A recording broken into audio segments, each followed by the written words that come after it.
So right now it's going to say high. That's just where we added all the salt in. It's just reading a bunch of salt.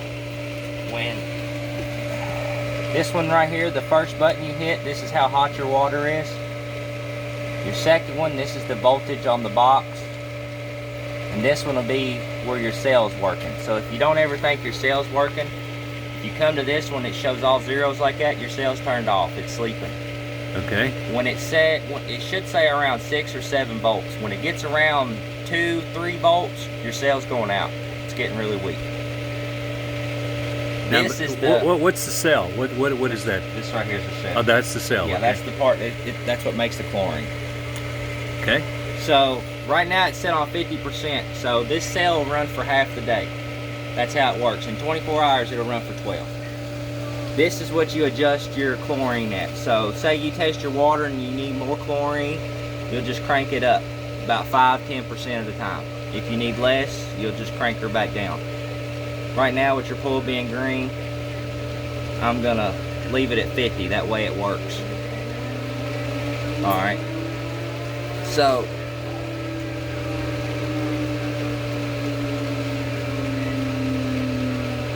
when this number on here, when it comes up,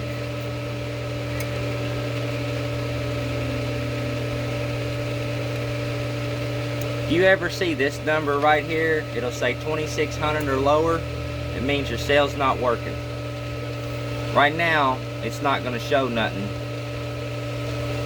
It's just going to say high because it's reading all them 14 bags of salt that we shot in. Yeah. So till it actually like circulates and scatters everything out, it's going to say high. But once that number, you'll want it around 32, 3400. You'll want it to say, you'll want it at least in the 3s. But once it gets below 2600, it'll quit working. Okay. All right. As long as both of these two lights are on, the power and the generating, that means it's working. Right now, it's not gonna be lit up because the high salt. All right. If this light ever lights up, that just means you need salt. It's time to go put a couple bags in there. Okay. This one right here, if it comes up and it starts blinking, every so many hours, it takes like a couple thousand, but it'll start blinking. The only thing you'll do is you'll hold this button right here for like 5 seconds, and then that light will go away. Okay. If this one lights up, that means it's not sensing no water coming out your return. So this is your flow switch right here. This little cord that's plugged in up underneath here. This reads the flow. Once water hits this little thing in there, they touch together and it reads it. Once it quits reading flow, you either need to backwash and rinse your filter, or this switch is went bad. All right. But other than that, that's pretty it. If you're ever gonna have a party and your chlorine's good, but say you're gonna have a whole bunch of grandkids over, yeah, you're gonna have a whole bunch of people swimming in it, this will always stay in auto. The night before the party, kick her up to super chlorinate. What that does is that runs this cell at 100% for 24 hours. If you forget after 24 hours to take that back, it automatically switches itself back to auto.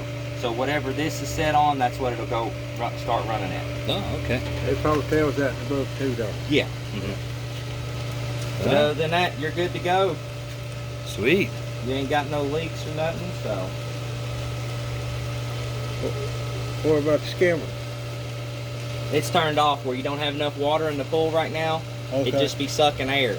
Okay. So this actually wouldn't be working. So till the water level gets up, I got the skimmer shut off. Okay. You're running water in there now, right? Yeah. Okay. Yeah, we'll throw it in there, and then when it gets halfway up, you turn the skimmer on. Okay. Nice.